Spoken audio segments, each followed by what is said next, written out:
Hey, welcome to How To in a Few, or quite possibly it's Lynn Dan's Kitchen. Today I'm going to show you how to cook crabs, Louisiana style. I'm going to give you all of my secrets and how I make what I consider to be the best crabs. I spent about 10 years not eating crabs because they're so hard to peel. And if they don't taste good, then it doesn't make it worth it. Well, I never realized that people just don't know how to cook crabs, so I developed a technique to cook crabs, which I think makes them absolutely delicious, and oh my god, they are worth peeling. And the more you peel, the quicker you get. And I can tell you that if on a day that I'm really hungry, I can put away a whole dozen crabs easy. And my mound of crab peelings is much higher than anybody else that's around me. But today I'm going to show you some of those secrets, and the first secret is that I use King Cooker products. They really should be sponsoring me. Now you might have a circular pot that you boil on, and King Cooker makes those too, and I have some of those too, and those are just great. But considering how much we boil crawfish, shrimp, and crabs down here, I decided to go ahead and purchase a little bit more expensive model to cook the seafood that we cook. Now it's quickly filling up with water. Yes, it's from the hose, but we're on a well, so you might as well just consider this being spring water being put in there. So King Cooker is the burner and pots that I use, and then for crabs I use Zatarain's seafood boil. I'm gonna have to go ahead and take this hose out because we're quickly getting to the level that I need. But Zatarain's is slightly saltier than some of the other brands. For crawfish I have a different brand that I like to use. It's called Cajun. But Zatarain's, due to the extra saltiness, is really good for crabs, and they are getting all excited down below here. Now here's my secret. I put the Zatarain's in, and no, you're only supposed to boil crabs live.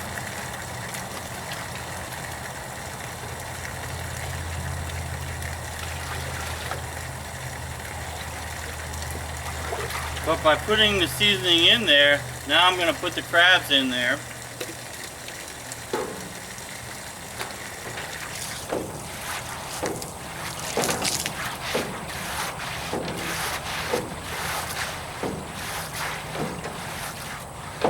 I've mixed up the seasoning. I'm going to dump my crabs, and my crabs are still alive. You're only supposed to boil crabs that are live. That's about 50 crabs.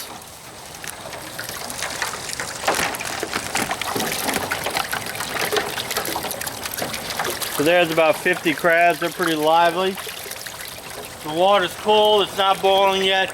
But as they breathe the water through their gills, they are pumping in those spices all into their bodies, and even into the internal organ areas that will end up absorbing that spice a lot quicker than just letting them soak. Now that's not to say I'm not going to let them soak after I'm finished boiling them, but this is the secret that really gets my crabs spicier and tastier than most of other people's crabs.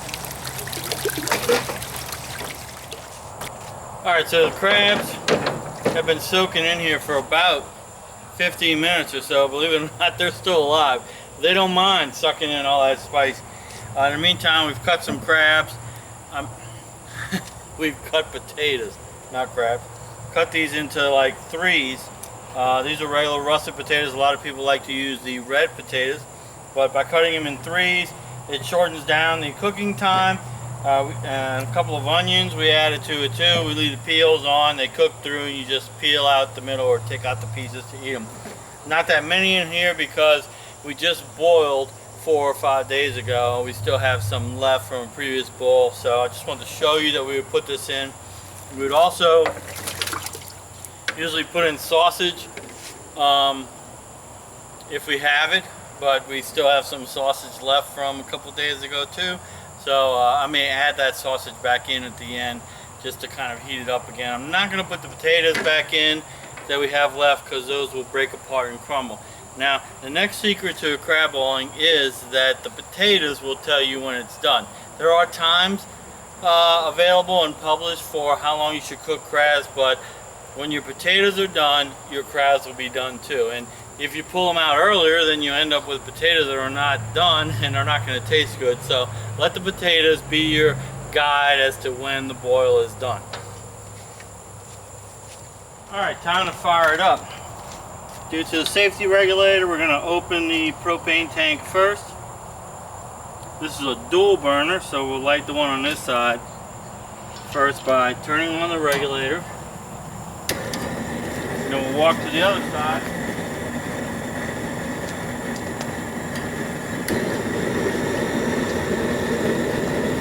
Both burners are on. Go ahead and turn them on full blast.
We simply need to find one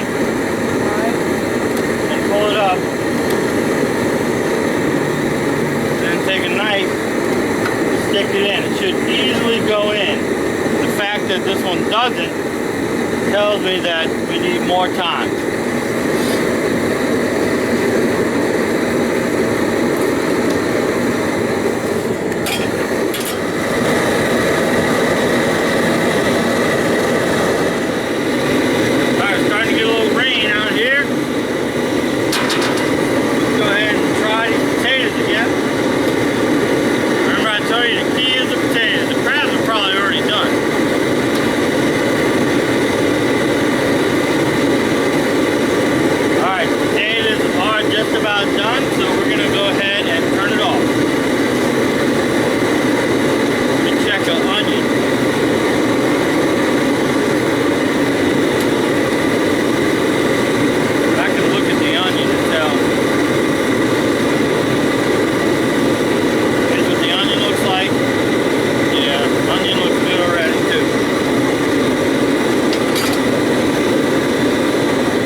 Turn the regulator off first, and then I'm closing the propane bottle.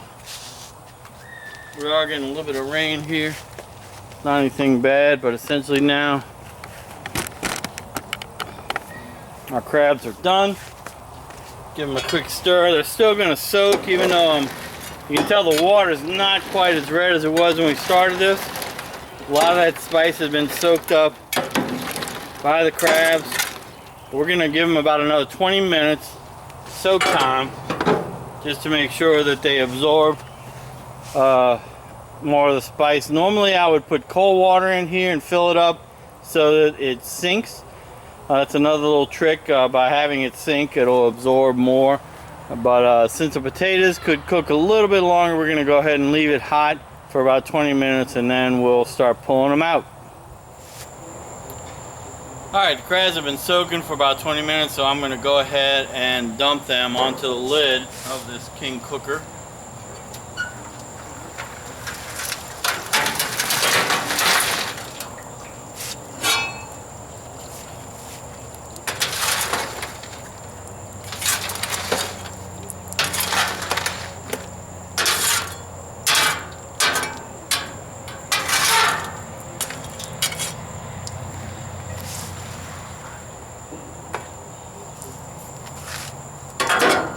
Alright, the next thing we're going to do is go ahead and tray these up on trays that we already have. And one important thing that we're going to do is turn all the crabs over on their back.